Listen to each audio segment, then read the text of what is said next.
Io ti vorrei fare una domanda, fratello caro, e vorrei tanto che tu mi rispondessi.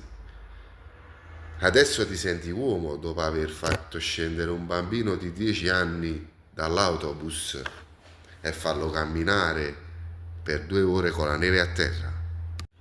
Tutto questo per che cosa? Per un biglietto di merda.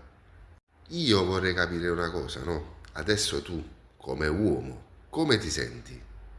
Ah, sei stato fiscale, con un bambino di 10 anni.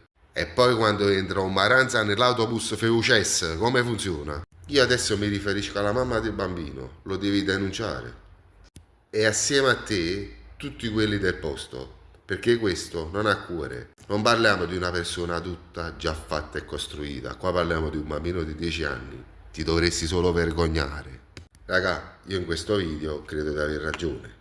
Voi come la pensate? La pensate come me? E c'è chi non la pensa come me.